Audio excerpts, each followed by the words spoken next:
Este puñado de palabras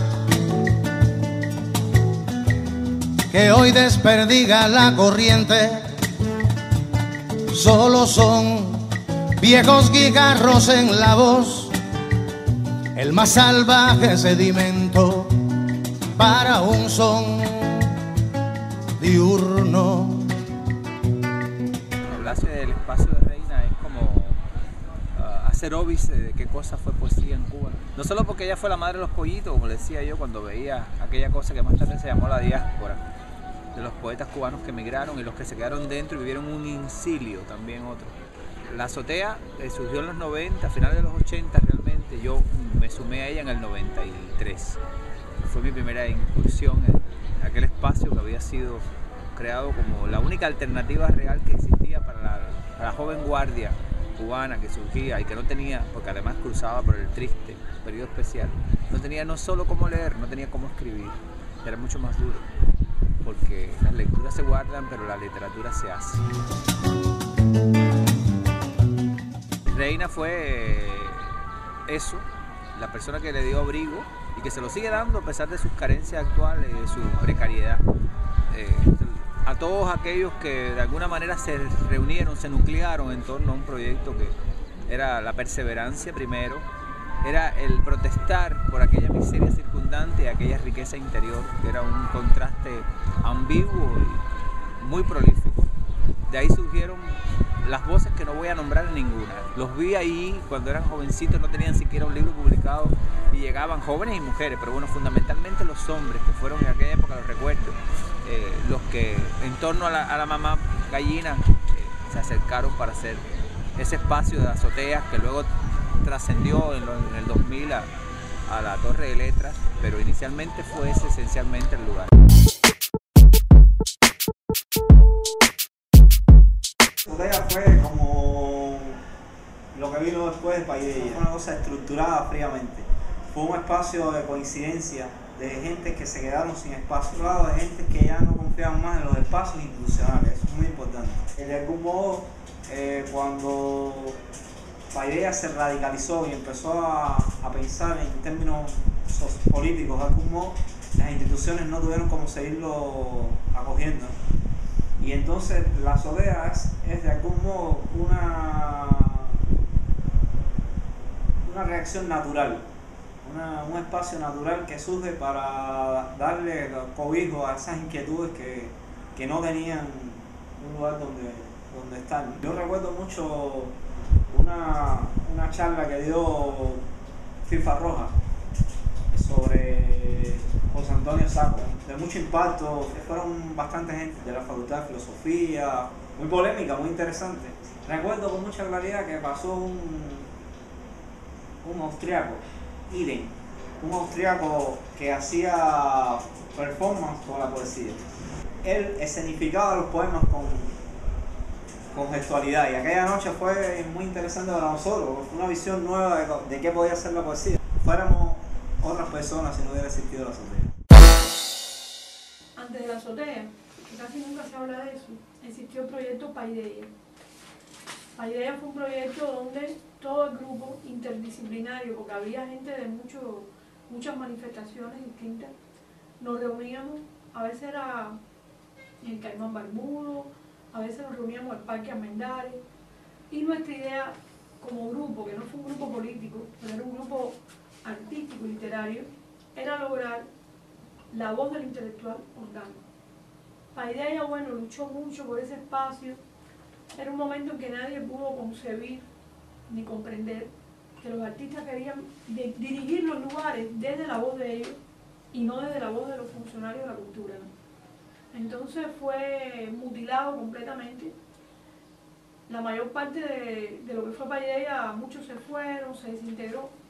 Entonces hubo un tiempo en que yo me encerré completamente y me puse a estudiar mucho esoterismo, ¿no? Pero como soy una persona que tengo el vicio y la utopía, más que el vicio, de ver la literatura y el arte como algo que es una religión también, como no algo elitista, sino parte fundamental de la vida de todos los días, de la cotidianidad. Empecé a construir esta casa, la niña estaba por nacer, Paideia se había terminado ya 89, 88, 89, de muy mala manera, no había espacio, nadie quiso oír eso, todavía también muchas luchas dentro porque esos problemas también de grupos cuando se desarticulan. Hacíamos un programa de televisión que después se borraron todos esos programas, lo hacíamos en el Centro Alejo Carpentier durante bastante tiempo, filmábamos, que la idea de aquel programa era cómo vivía un artista, la desacralización del artista, ¿no? Y bueno, en fin, eso nunca sale y me quedo ya al final casi el embarazo de la niña y empezamos a construir esto sin ningún dinero. O sea, yo recuerdo que yo vendí la máquina de escribir que tenía, todo lo que había, porque mi ilusión grande era tener una casa en la azotea. Y entonces no había dinero. En aquel momento me acuerdo de algunos amigos que tampoco tenían nada, porque los escritores nunca tenían nada. Creo que tampoco siguen teniendo nada, pero en aquel momento todavía menos. Dieron 100 pesos cubanos prestados para volver a empezar. Y bueno, Jorge Miralles Topo, que empezó a hablar por ahí con una roldana y a subir recebo y aquí como si fuera Sísifo, a cargar los bloques.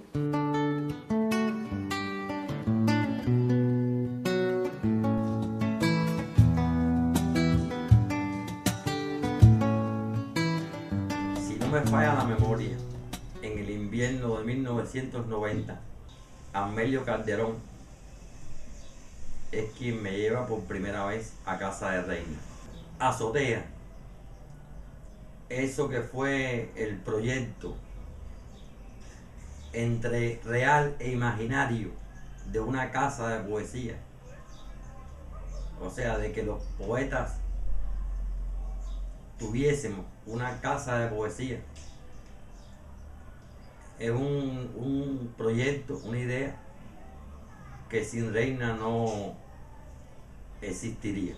Casa de poesía o azotea, en primer lugar, es un espacio de la amistad. Los años 90 en Cuba se recuerda como la década del periodo especial. Entre otras cosas, esa década estuvo signada por el hambre.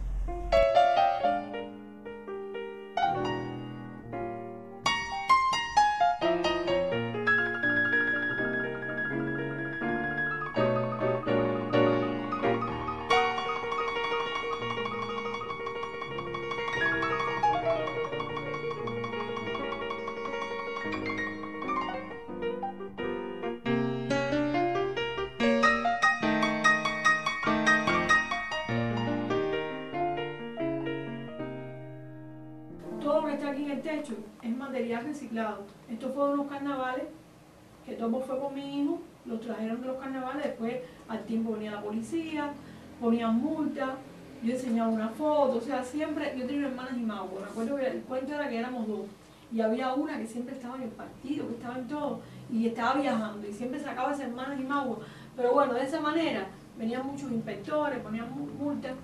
Pero bueno, hoy la azotea tiene los papeles porque después salió una ley ya en el año casi el 2000 y pico, y con esa ley yo recopilé todo lo que tenía y bueno, la azotea con la firma de los vecinos se legalizó, pero siempre fue un lugar ilegal y nunca conté con nadie para hacer lo que hice aquí. O sea, lo que hice aquí, que fue llamado foco cultural, que es la manera en que lo llamaron muchos funcionarios, fue realmente el lugar donde venían mis amigos.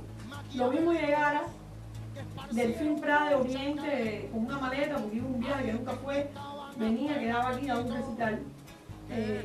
Félix Suazo, el pintor, venía y daba un mes aquí de artes plásticas, hablaba de la pintura cubana. Entonces, bueno, aquí nos reunimos todos los jueves porque realmente era lo que hacía, salvando la comparación, Virginia Woolf, que se reunían los jueves en lo que después fue el grupo de Bloomsbury en Inglaterra, y esa idea de que los jueves venían, la gente no llega a avisarle, todo el mundo llegaba. Claro, normalmente todo el mundo llegaba durante el día. Aquí pasaba, como te decía, Amelio, Juan Carlos, Rogelio Sander, llegaba Rolando y yo nos pasábamos horas hablando y discutiendo quién tenía el don y quién no lo tenía. Pero bueno, en ese tiempo, que fue ya 91 como tal, 91 para 92, porque la niña tenía un año y pico, compartíamos lo que no teníamos. Y eso me parece a mí tremendo. No es dar lo que tú te sobra, sino dar lo que tú no tienes, ¿no?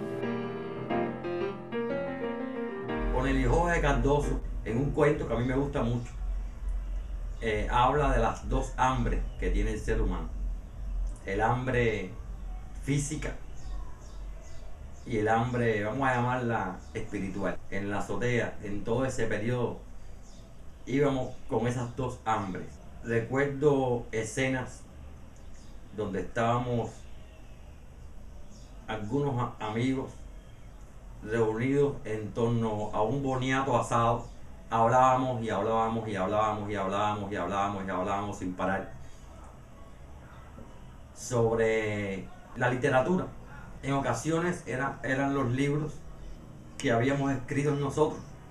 Creo que eran las menos, porque los libros de la gran mayoría de las personas que nos reuníamos allí en esa época eran pocos. Los libros escritos eran pocos. Sí, también se hablaba de los libros por escribir. De manera que yo creo que ese boniato era como el fuego en torno al cual nos reuníamos nosotros. Empezamos a hacer la lectura, que fue como la novela de Ponte, inédita todavía, Habana. Se leyó completa. Recuerdo que había muchas matas aquí adentro, porque había muchas más goteras. Poníamos matas para que cayera el agua, ¿no? Y ese día habíamos preparado, como le llamamos, un poco de refresco de algo y pan, y todo el mundo oyó la novela entera. Nos pasamos, yo vi, nos pasamos de la azotea para adentro. Morán era de la azotea y sigue siendo de la azotea. Él ahora, yo siempre que paso por Galeano me acuerdo de Francisco Morán, Morán como le decimos, porque Morán estaba ahí trabajando en la revista Mujeres, en la esquina de Galeano. Y muchas veces me llamaba, tengo un tremendo dolor de muela, ¿tienes algo por ahí? Entonces, si había una pastilla, un poco de yogur, algo que hubiera, llevábamos allí. Estaba bastante oscuro todo, porque él dormía allí, porque la casa se le estaba cayendo, tenía boronillas que caían cuando pasaban los carros, y entonces Morán venía aquí y hacíamos esas lecturas, esos homenajes a Casal que siempre hacíamos con lo que hubiera. En esa época yo empecé a sentir que era muy importante que en vez de darle un vaso plástico, yo tuviera una jarra de porcelana. Claro, no tenía la jarra de porcelana, pero mi mamá tenía unos búcaros que eran de mi familia de muchos años atrás, que eran de Bacará. Entonces cambié con un viejo anticuario Fortune esos búcaros por unas tazas de porcelana. Y entonces no había nada, pero todo se daba en tazas de porcelana. O sea, mi mente tenía una idea de un salón, de una cosa que no estaba, realmente no se ajustaba a la realidad. Ya después venía Morán, hacíamos las lecturas, cocinábamos a veces aquí con cisco de carbón, porque esta casa está rellena con cisco de carbón por el peso, y ahí cogíamos, había siempre una losa levantada y ahí y fue una época maravillosa porque logramos ser muy creativos y precisamente a pesar de todas las carencias que teníamos, ¿no? Hicimos estas lecturas durante casi hasta los años ya 95, 96, 97, empezó a mermar porque la mayoría de los escritores se fueron. Yo tenía que tener un respeto muy grande por la calidad de los autores que estaban aquí. Aquí estaban los autores de diáspora, o sea, el grupo como tal, a mí por ejemplo nunca me entraron. Yo siempre tenía el recelo con Rolando Sánchez Mejía de que nunca me entró, era como entrar al reino de los cielos. Y por ejemplo Ponte nunca entró, pero tampoco le interesó entrar. Pero yo me sentía que yo quería ser narradora. Y eso fue una apuesta para mí muy importante porque tenía a la niña chiquita, ya la había parido con bastantes años, la situación económica era muy grave, no había prácticamente nada que comer, pero el hecho de querer llenarme de literatura y poder estar a la altura de esa generación, que eran más jóvenes, todos son más jóvenes que yo, unos prácticamente casi 10 años, hasta 13 años, era ponerme una apuesta muy grande para estar a la par de ellos, ¿no? Creo que para mí eso fue revitalizador. Mi amistad con Ponte, durante 30 años más, mi hijo tenía, el del medio tenía año y medio, cuando Ponte llegó la primera vez aquí, ellos tenían una casa, que todavía no estaba en la azotea, una casa de campaña con una sábana hecha en la escalera, y no lo dejaban entrar. Tenía año y medio, y el otro tendría 2 años más. O sea, mi vida con la amistad de Ponte no fue de alguien que tú hablas de literatura, no, fue de toda la vida. Mi hija le dice abuelo. Él me incentivó mucho a tratar de que yo fuera una narradora, que yo pudiera escribir una novela, o sea, son cosas muy fuertes, porque además en los momentos en que publiqué o que hice cosas que para él eran malas, estaban mal escritas y todo, teníamos broncas muy grandes hasta de dejarnos hablar una vez como 6 meses. Igual con Richard, porque Ricardo Alberto Pérez, que es un poeta que quiero mucho, o sea, entre nosotros hubo y hay una cosa que es indestructible, es una amistad que ha sido a prueba de todo, a prueba de que uno esté más para acá, el otro piense más para allá, no, coja la distancia.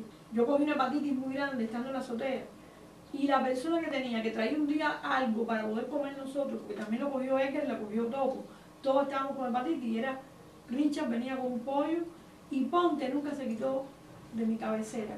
La abuela lo llamaba y le decía, oye, pero te vas a coger la hepatitis, pero él estaba ahí. Desde que existe hay una cosa cierta. Unos hacen los muros, otros hacen las puertas. Gradualmente vino el éxodo. Uno de las personas que, digamos, intervinieron en la azotea por razones de la vida, ¿no?, y de la realidad se radicalizaron en el sentido político sobre todo, y algunos se fueron, ¿no?, como Rolando Prat, Cayito, otros, en el caso de José Manuel Prieto.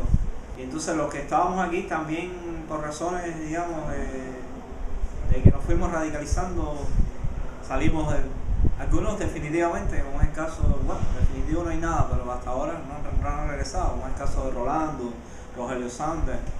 En una primera etapa que es entre el 95 y el 99, que es el 98, fuimos saliendo Rogelio Sanders, Ponte, que después regresó otra vez, Rolando. La azotea fue vista como un foco cultural y un día se nos ocurrió, en los 90, así igual, en el 95 creo que fue, convidar a Roberto Fernández Retamáraga. Y entonces Roberto se despojó una noche muy buena porque él sentimos que había llegado ahí despojado de su rostro institucional. Habló esa noche del incidente que hubo cuando vino Luis Rosales aquí en Cuba. Luis Rosales estuvo aquí en la década de los 40, así. Y traía en aquella época la mala letra de que se le mezclaba con la muerte de Lorca, cosa que después se comprobó que fue una gran injusticia, que eran grandes amigos, que él nunca tuvo que ver nada con eso.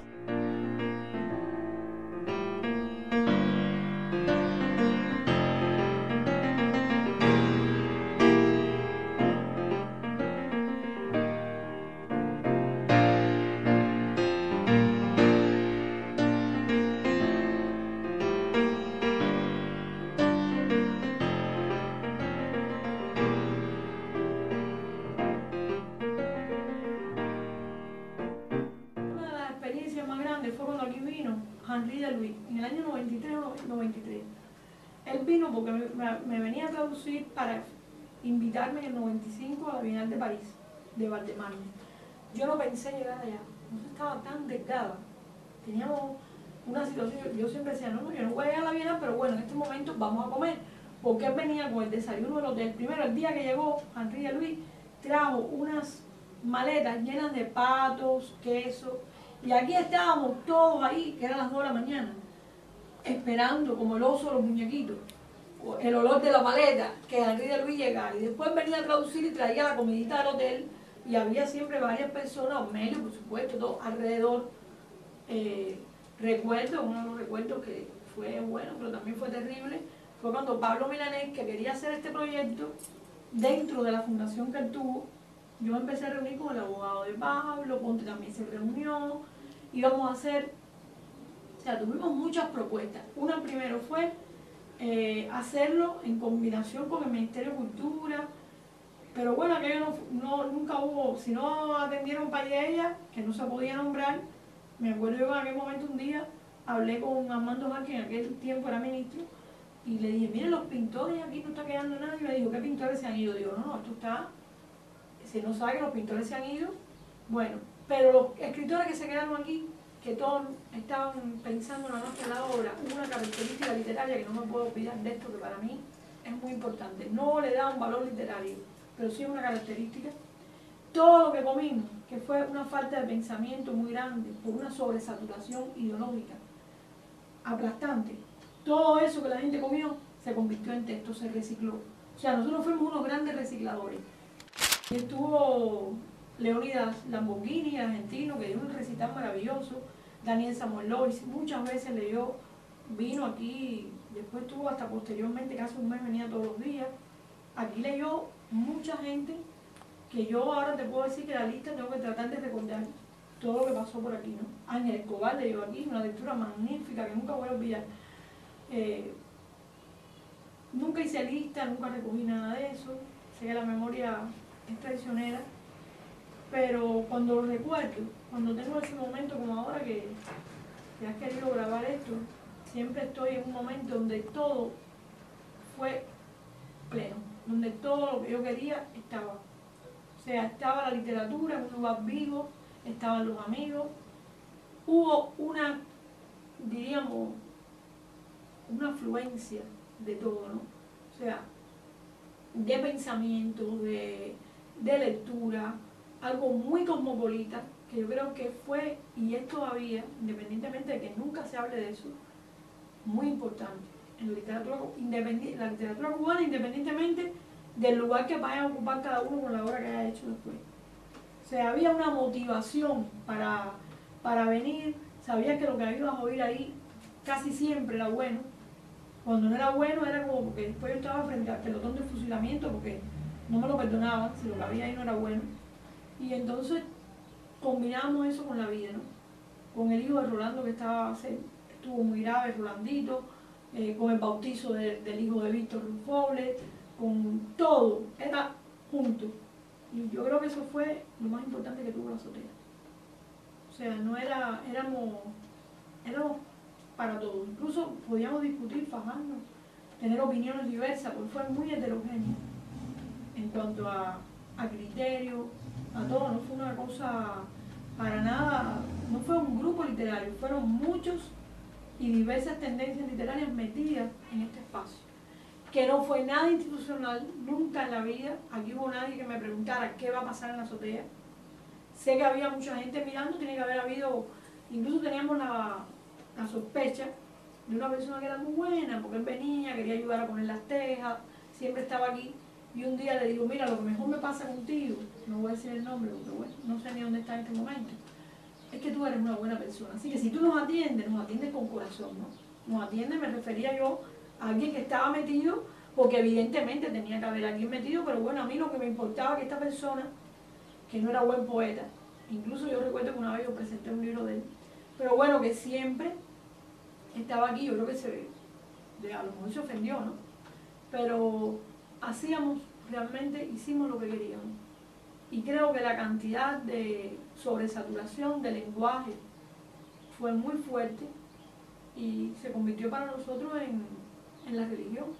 En una época donde la industria editorial cubana estaba bastante deprimida, sirvió para mantenernos vivos en el deseo de querer ser eso que ahora llamamos sin mucho rigor escritores.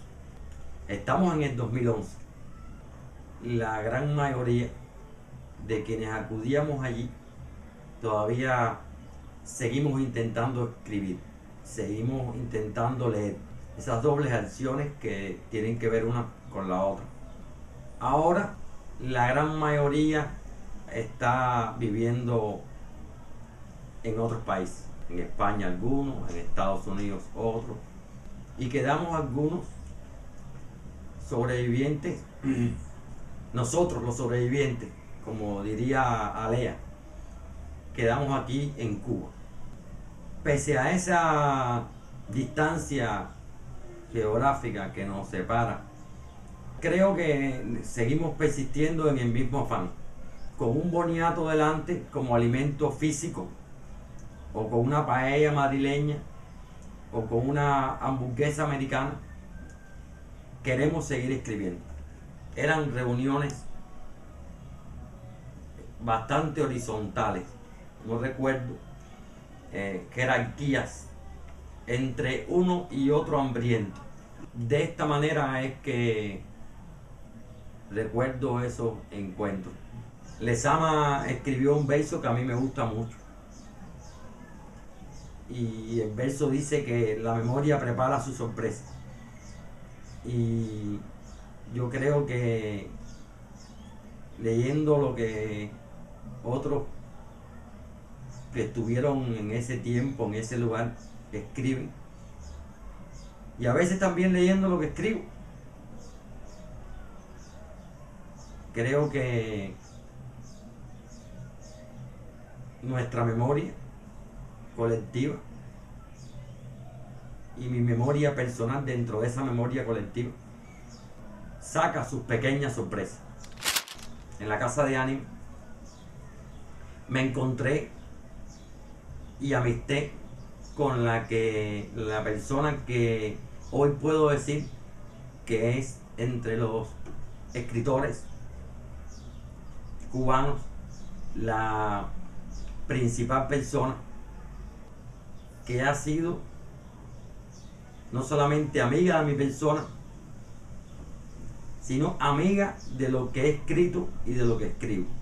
En cuanto a Torre de Letras, una continuidad de lo que fue Azotea. Creo que Reina ha tratado de darle continuidad a su proyecto, ¿sí?, a su idea, ¿no?, de hacer una casa para la poesía. Muchos de los que estuvieron en Azotea ya no estuvieron en Torre de Letras en esta década. Pero bueno, han aparecido otras personas, tanto Azotea como Torre de Letras han tenido sus protagonistas en diversas acciones. En el año 1990, en un día con mucho frío habanero y hambre habanera, cuando Amelio Calderón me llevó a casa de Reina, a la casa de Ánima, a casa de Reina, adquirí sin saberle un central. Me parece que he ganado mucho. Eso para mí es más importante que los libros que he escrito o los que puede escribir. No lo sé, pero sé que ahí va a estar Reina. Eso para mí es lo fundamental.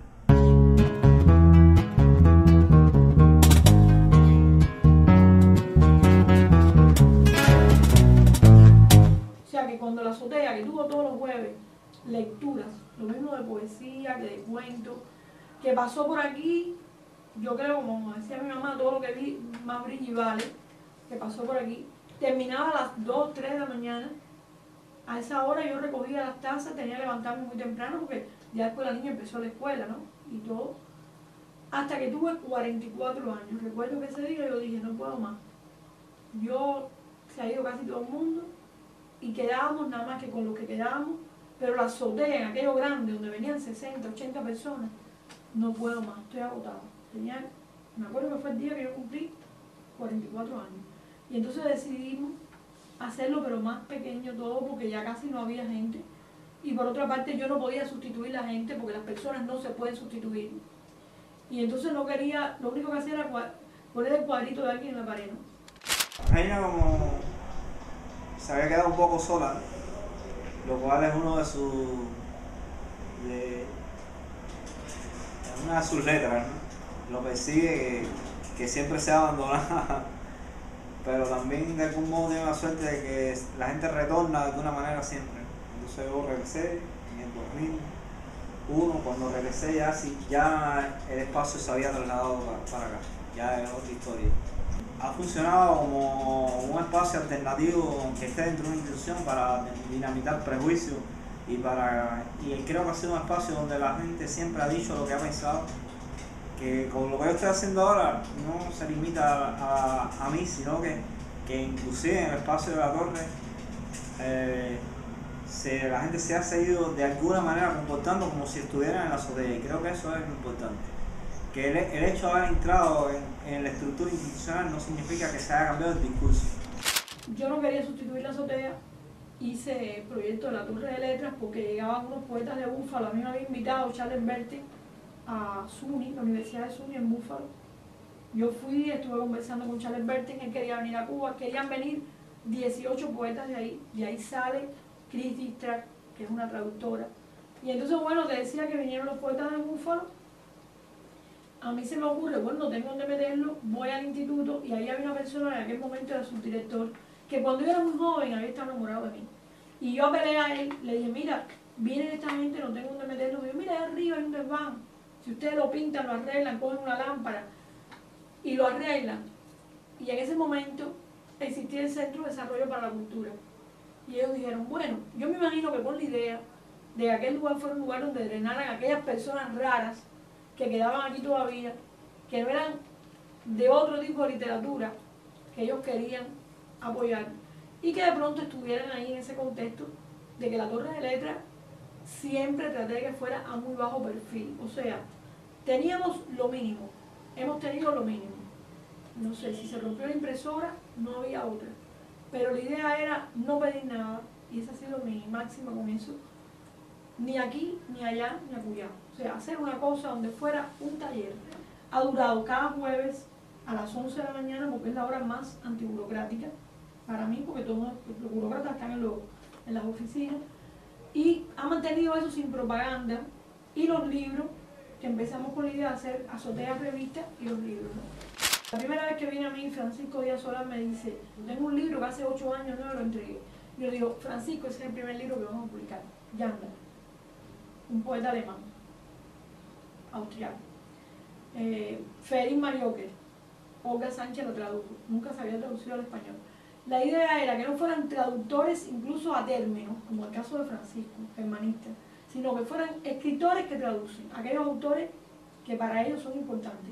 Richard Vino no tenía ni diccionario de portugués, pero había aprendido en los 2 años que estuvo en Paso Fundo. Richard va a traducir 11 poetas brasileños, que él escogió, que después Arte y Literatura lo saca como 14 poetas brasileños. Y así empezó, y después yo pensé, voy a hacer una colección de poesía, que a quien quiero publicar, a Juan Carlos, que le publiqué El Contragolpe, la antología, a Richard, y así empezó esa colección que hace 2 años no sale ningún libro, cosida a mano, la cosía Michelle Rodríguez Ripoll, también se fue, con una prensita que inventamos aquí, que es a mano, en la escalera se da golpe, se abren los huecos, o sea, es totalmente rudimentario, y el hilo es de número rico, que lo compramos Top y yo, y que a veces no había, pero bueno, de esa manera, y con la idea que siempre tuve, que lo que yo quería tener una pequeña imprenta, poder hacer los libros que quisiera. Bueno, vamos a ver, parece que van a volver a salir los libros y tengo ahora entregados unos 20 títulos, muchos de ellos terminados ya. El poeta chino Wong Wei está en Tripa, en imprenta hace 2 años, y como eso, la antología de Octavio Amán, que hizo Juan Carlos Flores con Elizabeth Mónica, que es excelente, una antología que yo hice de Arturo Carrera, que llevo 2 años con ella también en la Casa de las Américas, no ha salido, bueno, una de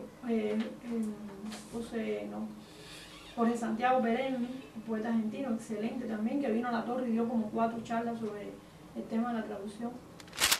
Una de las cosas que más me gustó de la Torre fue enterarme de la obra de, digamos, de poetas del exilio, poetas cubanos que no son publicados aquí por las editoriales de Cuba, y entonces saber que esas personas que eran cubanos, ¿no?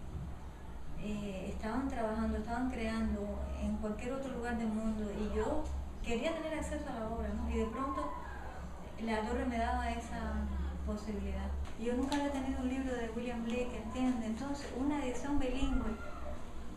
¿Dónde tú consigues un libro como este, entiendes? Una edición bilingüe. Eso es, bueno, yo no soy una experta, y ahí en la Torre hay personas que tienen una erudición realmente impresionante. Yo en la Torre asistí a un conversatorio sobre traducción, donde estaban los mismos traductores hablando, ¿no? Y es impresionante el trabajo que está haciendo la Torre, lo serio, lo profundo, lo abarcador. Yo pienso que si ese espacio se sigue sosteniendo es por el deseo, por la buena voluntad, por las ganas tan grandes que tiene la gente de que sigue existiendo. Pienso que es un espacio abierto en todos los sentidos. para la gente que ama la poesía, para la gente que ama el arte, y también un espacio de intercambio para los artistas, para que nos podamos nutrir mutuamente, ¿no? Para que nos conozcamos, para que sepamos quiénes somos, qué estamos haciendo, y que es una posibilidad de intercambio que Reina tiene ahí, que ofrece, ¿no? La torre no es lo que fue la azotea, casi no quedan las personas que a mí realmente me importaban. Es muy difícil casar otra.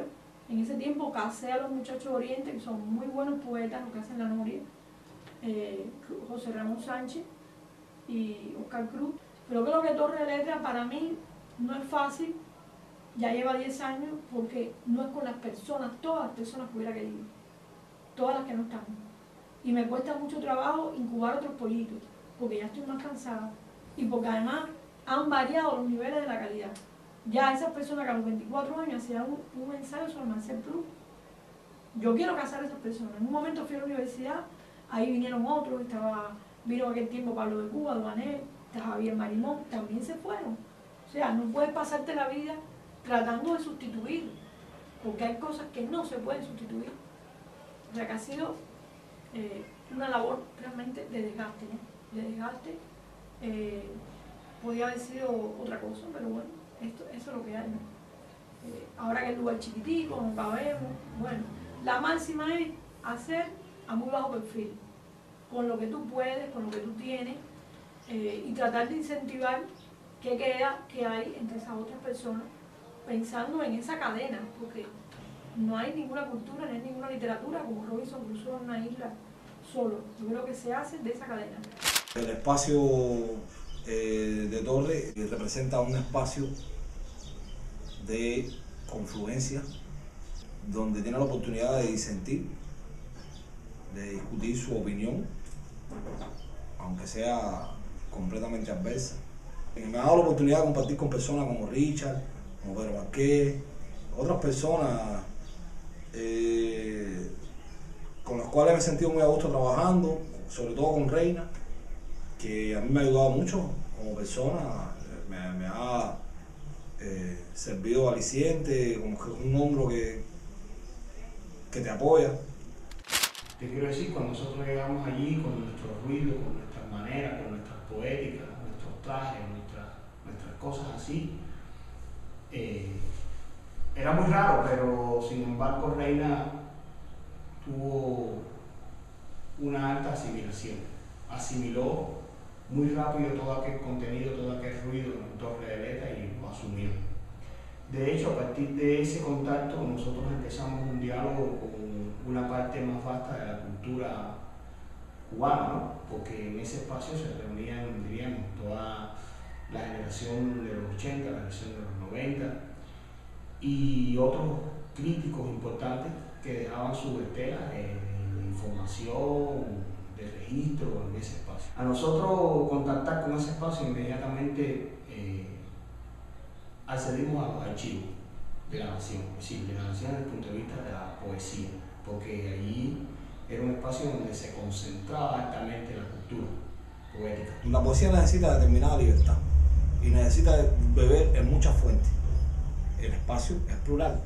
El espacio proporciona la interacción de diferentes generaciones poéticas, la confrontación de esas generaciones. Primero diría lo importante que es el arte para la humanidad. El arte es la expresión que puede alcanzar y enriquecer a una sociedad. Posiblemente en un futuro sea la filosofía, vamos a decir, porque es la savia personal. Es lo que tiene cada uno en sí mismo, lo que más le duele y lo que no le duele. Por ahí se saca partido de muchas cosas a través del arte. La mayor sabiduría que pueda tener un pueblo y lo que necesita un pueblo en cada momento, sin miramiento de prejuicio, libre de muchas cosas, y da una gran ventaja. Y eso es un proyecto como Torre de Letras, le permite al poeta expresar el propio sentimiento que tiene cada palabra, la cadencia de cada palabra, el tono de la poesía, porque cada quien puede leer un texto a su estado de conciencia, a su condición personal, a su naturaleza. Y para mí Torre de Letras significa eso, un espacio, un templo donde la poesía se enriquezca por el mismo poeta o por los poetas que puedan compartir ese espacio. Este brocal maledicente, esta garganta hostilizada, si lleva luz, quiere su luz, si lleva amor, pone ese amor en este son diurno. Hoy caracol, mañana un cuenco, ya albergaré más de un sonido y una denuncia compartida en el terrible falansterio. ¿Dónde está lo que tu mano prevenía y tu respiración aconsejaba? Huida en sus desdenes calcinados, son ya otra concha, otra palabra de difícil sombra.